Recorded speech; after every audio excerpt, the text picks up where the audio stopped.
back. My name is Jonathan Torcia, and I'm here with Senator Eric Lesser. Senator, thank you for coming on today. Thanks for having me, Jonathan. So one of the big things coming up with you this month is your legislative seminar. If you care to kind of go into the details a little bit about that. Yeah, so the Citizens Legislative Seminar is exactly that. It's a chance for citizens to engage in the legislative process and learn what happens at the State House. It's a very neat program, actually. It's been in existence for several years.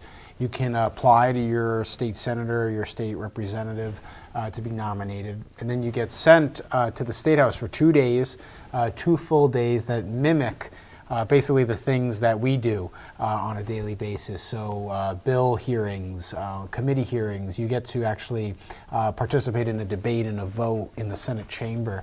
You get briefings by experts and access to some of the nuts and bolts of state government and some of the decision making that we have to do on a day-to-day basis. So it's a really neat program, and the design of it, I think, is more important than it's ever been, which is to connect people to the work that's happening in Boston, connect people to the work that's happening in their government. And we've gotten great feedback from it the years we've done it. Yeah, and why would you say it would be important for people to come out to something like this? Obviously, a lot of people care about what goes on maybe federally or maybe not in politics at all, but why is it important to sort of get involved in the process of state government? Yeah, so great question, Jonathan. I mean, one thing I would say is so much attention is paid on the federal level, right? So we're so consumed with the national political discussion that we actually often forget about all the essential things state government does. And I would actually say that when you actually made a list of the things that are the most important to us every day, it's actually state and local governments that are really doing the bulk of those services. The roads we drive on, the trash getting picked up, police protection and public safety. We're in a school. Education policy certainly has a federal component, but is almost overwhelmingly state and local policy. And if you want to be an effective citizen, if you want to make sure your voice is heard, if you want to be in the mix and be able to impact those efforts, you got to know how the system works, and you got to know how the process works, and that's the goal behind the seminar. Yeah, and so this is going to be held at the end of the month, or what are the dates for? Yeah, exactly. It's the end of the month. So we have 2 folks nominated and selected for this session, but it's twice a year, and there'll be another one in the fall.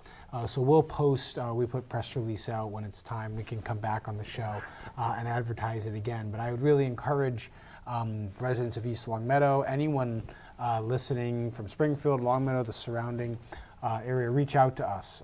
Give me a call, shoot us an email. It's eric.lesser@masenate.gov, and we can get you connected. And you know, the other thing I would say is, even if you can't do the specific legislative seminar, because it's 2 specific days and it's a long commitment because it's 2 full days in Boston, and totally understandable that that's not realistic for everyone, there are so many other ways to get involved. You can just meet with us and we'll be happy to explain things.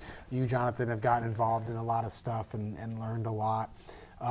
Or you can participate remotely. So people should get in touch with us so we can get them connected. And so going along with the state legislature, so we've now been in 2 months with this latest session. So what's been happening out here in Western Mass? What's been with the state legislature, and what's been happening there? Yeah, so we just had a supplemental budget go through. We're going to have another appropriation coming up in a few weeks for roads, road and bridge funding. We traditionally actually try to do the road and bridge bill earlier than the rest of the budget because it's construction season coming up. And so we want to be able to give cities and towns the ability to sign contracts, hopefully by April 1st, so that they can take advantage of the warm weather to get the roads repaved. We've been doing quite a lot. I've been doing quite a lot on East-West Rail. I was actually in Hartford last week meeting with Governor Malloy, the governor of Connecticut. They're very enthusiastic about helping us with the rail proposal, so that was very productive. And they'll be essentially connecting with down by Hartford and whatnot, connecting that rail area. Yeah, exactly. So the way they view it is this helps Connecticut a lot too, because they're working on New Haven to Hartford to Springfield rail service, which is going to open in 2018. And then the idea is if you then in Springfield have a connection from Springfield to Worcester to Boston, that's going to make the line in Connecticut even more successful, even more people are going to want to use it. And also importantly, right now Hartford, the capital city of Connecticut, has no rail access to Boston. And Hartford's another big city, big financial center. So the idea would be Springfield gets connection and Hartford gets connection. The entire Hartford-Springfield metro area is now linked to the Boston metro area, and incredible opportunity there for growth and for new businesses. So I know the process would be, so you would bring up essentially another feasibility bill, and then you would go on the process once more. Yeah, exactly. So no construction can happen, especially on a project this complicated, without a feasibility study, which is basically an engineering study that's done that lays out the components of the project. And very importantly, we want them to look at the benefits. What businesses will this bring? What will the ridership be? What will the impact be on property values? So the first step is getting that good feasibility study done. I'm not sure if you noticed, but people listening at home have probably saw about almost $2 million was just approved for a study of a 1.5 mile link. Then around Boston and Northwest. Exactly, between North Station and South Station. Again, that may very well be a very worthy project. That's not the point, but the point is, it's a little hard for us, I think, to really stomach it in Western Mass when we're told that we can't have money for a study of a 55-mile extension of track for an entire region of the state, when at the very same time and in the very same breath. Correct me if I'm wrong, it also would cost less than 1.5 substantially million. less. I believe last time they were saying it was 500,000, 600, or if I'm getting those figures correctly. Yeah, and in fact, in my bill, we don't mandate, we don't appropriate new money for it, because the bill, the expectation is low enough that they can use existing resources at the Mass Department of Transportation. They can basically put out an RFP, a request for proposal, with their existing branch funds, management funds, and operating budget to get the study commissioned. But you're exactly right. So people should look at all this and they should say, we have a political challenge on our hands rather than an engineering one. Obviously, the new president now has been very passionate about bringing infrastructure and doing new infrastructure projects. Have you seen any, have they been in touch with you or been in contact in any way of trying to help this project come along, obviously, as it is an infrastructure project? Or yeah, so one of the only, unfortunately, one of the only places of bipartisan agreement we're seeing in Washington, D.C. right now is on infrastructure spending. And in President Trump's State of the Union address, he actually said he wants to spend $1 trillion on infrastructure projects across the country.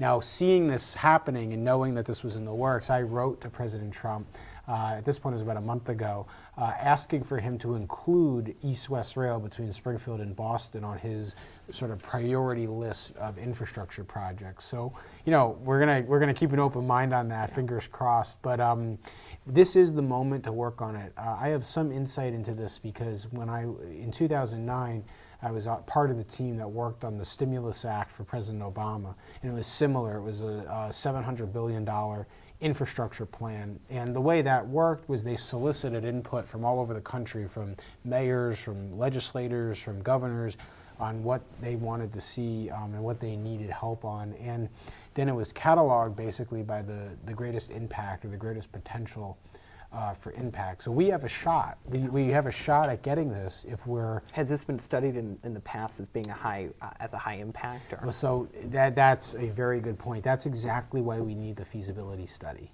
because step one is a good, solid feasibility study. So my hope is in a perfect scenario, we get the state steps up, does the feasibility study. We can take that feasibility study, bring it to the Trump administration, to pitch them when they're putting their infrastructure plan together, and now we're in the mix. Now we're in the game, so to speak, because we've got that feasibility study done. There have been some very top-level, very atmospheric studies done of the proposal, but nothing with the level of specificity and the level of detail that we need to make the next leap.